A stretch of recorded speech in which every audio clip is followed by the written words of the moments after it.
Hello friends, ನಮಸ್ಕಾರ.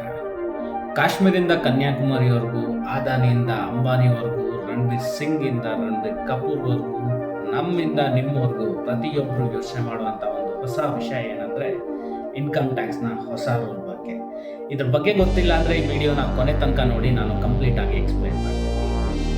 ಈ ವಿಷಯ ಏನಪ್ಪ ಅಂದರೆ, ನಮ್ಮ ಹತ್ರ ಇರುವಂಥ ಹಣ ಅಥವಾ ಕ್ಯಾಶ್ನ ನಾವು ಪ್ರೂವ್ ಮಾಡಿಲ್ಲ ಅಂತಂದರೆ ಅದರಿಂದ ಅಪ್ ಟು 84%ವರೆಗೂ ಪೆನಾಲ್ಟಿ ಕಟ್ಟಬೇಕಾಗತ್ತೆ. ಸೊ ಅದಕ್ಕೋಸ್ಕರ ಈ ವಿಡಿಯೋನ ಕೊನೆ ತನಕ ನೋಡಿ, ಹಾಗೆ ಪ್ರತಿಯೊಬ್ಬ ನಿಮ್ಮ ಫ್ರೆಂಡ್ ಜೊತೆಗೂ ಶೇರ್ ಮಾಡಿ.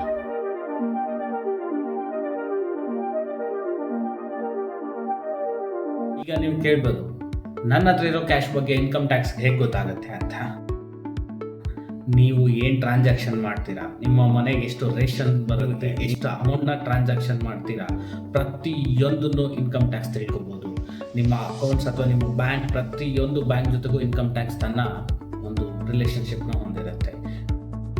ನೀವು ಮಾಡೋ ಪ್ರತಿಯೊಂದು ಟ್ರಾನ್ಸಾಕ್ಷನ್, ವಿಡ್ರಾ ಮಾಡೋ ಅಮೌಂಟ್, ಹಾಗೆ ಒಂದು ವರ್ಷದಲ್ಲಿ ನೀವೇನಾದರೂ 10 ಲಕ್ಷಕ್ಕಿಂತ ಜಾಸ್ತಿ ಏನಾದರೂ ಟ್ರಾನ್ಸಾಕ್ಷನ್ನ ನೀವು ವಿಡ್ರಾ ಮಾಡೋದಾಗಿದ್ದರೆ ನಿಮ್ಮ ಕಂಪ್ಲೀಟ್ ಡೀಟೇಲ್ಸ್ನ ಬ್ಯಾಂಕ್ ಇನ್ಕಮ್ ಟ್ಯಾಕ್ಸ್ಗೆ ಕಳಿಸುತ್ತೆ, ಮತ್ತು ಆ ಇನ್ಕಮ್ ಟ್ಯಾಕ್ಸ್ ಡಿಪಾರ್ಟ್ಮೆಂಟ್ ನಿಮ್ಮ ಮೇಲೆ ಕಣ್ಣಿಡುವ ಒಂದು ಸಾಧ್ಯತೆ ಖಂಡಿತ. ಇವಾಗ ನೀವು ಮಾಡ್ತಾ ಇರೋ ಪ್ರತಿಯೊಂದು ಟ್ರಾನ್ಸಾಕ್ಷನ್ ಮಾನಿಟರ್ ಆಗ್ತಾ ಇರುತ್ತೆ. ನಾವು ಮಾಡ್ತಾ ಇರೋ ಒಂದು ಏನಾದರೂ ಎಕ್ಸ್ಪೆನ್ಸಸ್ ಆಗಿರ್ಬೋದು, ಏನಾದರೂ ಸೆಲೆಬ್ರೇಷನ್ ಆಗಿರ್ಬೋದು, ಪಾರ್ಟೀಸ್ ಆಗ್ಬೋದು, ಪ್ರತಿಯೊಂದು ಮಾನಿಟರ್ ಆಗುತ್ತೆ.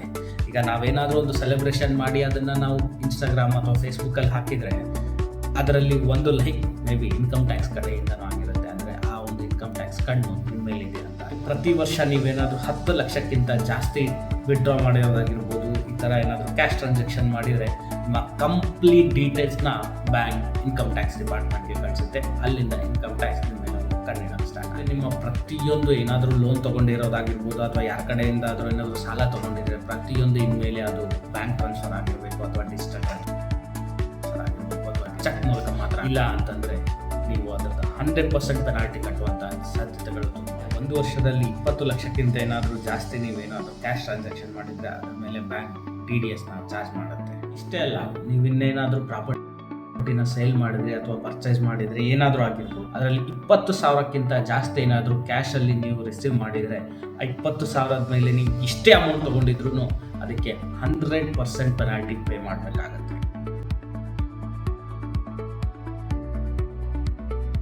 ಅಷ್ಟೇ ಅಲ್ಲ, ನೀವೇನಾದರೂ ಒಬ್ಬ ಬಿಸ್ನೆಸ್ ಮ್ಯಾನ್ ಆಗಿದ್ದು ಒಂದು ದಿನಕ್ಕೆ 2 ಲಕ್ಷಕ್ಕಿಂತ ಜಾಸ್ತಿ ಏನಾದರೂ ನೀವು ಕ್ಯಾಶ್ ಟ್ರಾನ್ಸಾಕ್ಷನ್ ಆಯಿತು, ಅಥವಾ ನೀವು ಕಸ್ಟಮರ್ ಕಡೆಯಿಂದ ತೊಗೊಂಡ್ರೆ 2 ಲಕ್ಷಕ್ಕಿಂತ ಮೇಲೆ, ಅದಕ್ಕೆ 100% ಪೆನಾಲ್ಟಿನ ಪೇ ಮಾಡಬೇಕಾಗುತ್ತೆ.